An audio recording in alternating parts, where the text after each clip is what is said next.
Javier Milei está con COVID, no pudo viajar a los Estados Unidos, iba a dar una conferencia en Miami.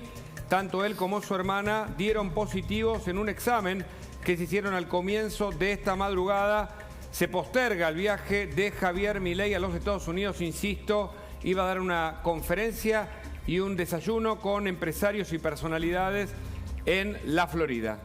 Así es, Hugo iba a viajar a Miami, una conferencia que ya la tenía agendada desde hace varios meses, vinculado, por supuesto, a las charlas que viene dando, también a su libro Pandemnomics, que no lo había presentado en Estados Unidos a causa justamente de la pandemia de coronavirus. Se hacen él y Karina Milei, su hermana, que lo acompaña a todos lados, quien es una especie de mano derecha de Javier Milei. Se hacen el hisopado preventivo, por supuesto, 72 horas antes de viajar. Se encuentra con que dio positivo, y digo se encuentra porque está sintomático, no es que venía con dolor de garganta, dolor de cabeza o algunos de los clásicos síntomas, sino que se había hecho el hisopado, justamente el hisopado clásico antes de viajar.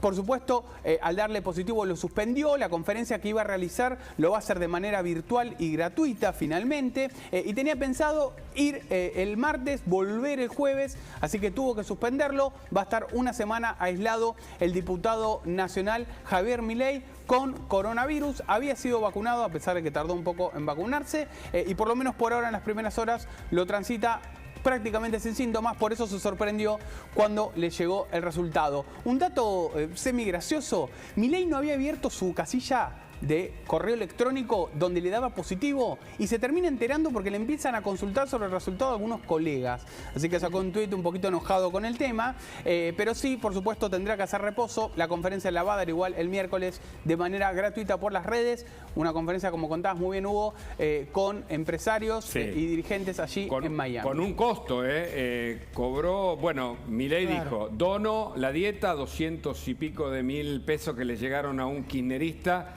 que agradeció el gesto de Milei por cumplir su palabra durante la campaña, pero bueno, la conferencia yo creo que valía 75 o 100 dólares, que incluía un desayuno con empresarios en Miami.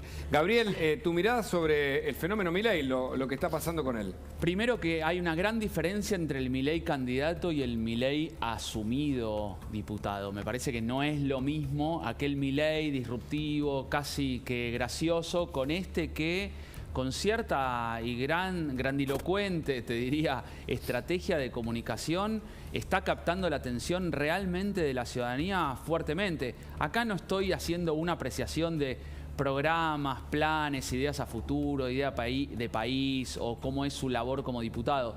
Me estoy centrando en la estrategia de comunicación, que en cuanto al electoral le da una disrupción de anticasta, antisistema, y parte de esas cuestiones se trasladaron a la comunicación que tiene hoy en día, que tiene ribetes de gracioso y de reflexivo. Entonces me parece que hay que tenerlo en cuenta. Tenemos candidatos en muchos lugares del mundo. Mide muy bien las encuestas. Sí, por lo que se sondearon dice, y está al tope, está ahí cerquita de una medición muy alta. Son demasiado prematuras las encuestas, claro, como para hablar 2023, ¿no? Y menos en una candidatura presidencial. Pero es un fenómeno en crecimiento. Pero es un fenómeno en crecimiento. Lo ponemos fenómeno entre comillas, ¿no? Sí, y aparte que tenés que tomar en cuenta el fenómeno Trump, el fenómeno Bolsonaro, el fenómeno Zelensky en Ucrania. Claro, Gabriel, yo creo que la clave es cuando habla de casta política. Con eso pegó muchísimo. Sí, pegó muchísimo. Eso es el privilegio de un sector de la Argentina que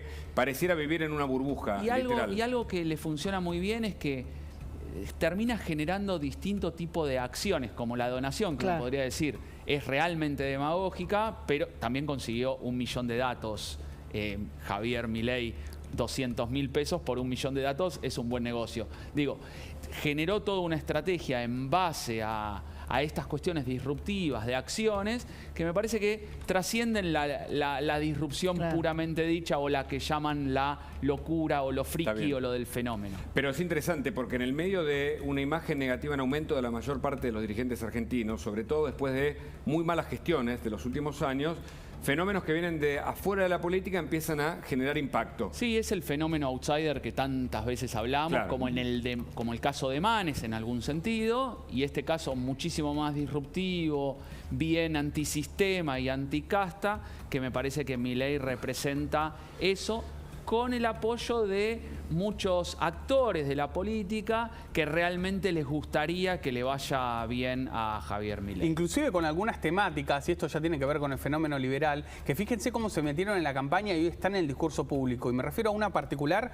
que quizá lo obsesiona a gran parte de la oposición, que tiene que ver con los impuestos. Milei habla todo el tiempo él dice el robo que son los impuestos, llevándolo quizá a un extremo, pero fíjense cómo el tema impositivo se termina metiendo en la agenda, en gran parte también porque hay un discurso ya dominante de los liberales, en particular de Milei, pero también al cual se ha sumado Juntos por el Cambio. Por eso les contaba que en la reunión previa al FMI, lo primero que le traslada Juntos por el Cambio al oficialismo es: no vamos a votar ningún aumento de impuestos. Pero fíjense cómo ese discurso, que también lo tiene López Murphy, que lo escuchamos en Expert, que lo escuchamos en gran parte de Juntos por el Cambio, lo dijo Vidal en la campaña, que tiene que ver con bajar impuestos, lo dijo Santilli también, se termina transformando en una especie de corpus, Gabriel en esto lo sabe bien, de doctrina de gran parte de la oposición, ¿no? Algo que vienen planteándose. De complemento, la doctrina libertaria o liberal no es que nació con Milei o con claro. López Murphy lo dice. Pero no. Y ni siquiera, o sea, tiene... Algunos que tenemos algunas canas recordamos a la UCD con otro formato, es cierto, con otra ortodoxia, incluso desde el punto de vista discursivo que tenía Alzogaray.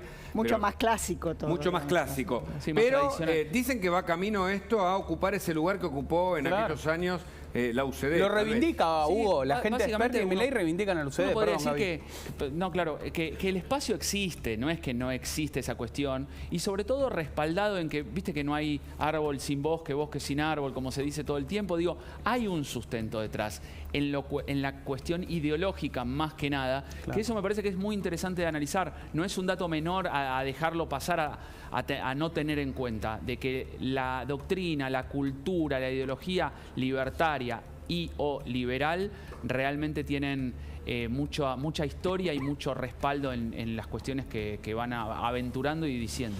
Muy bien, Gabriel Slavinsky, muchas gracias. Siempre favor. es interesantísimo escucharte. Un placer.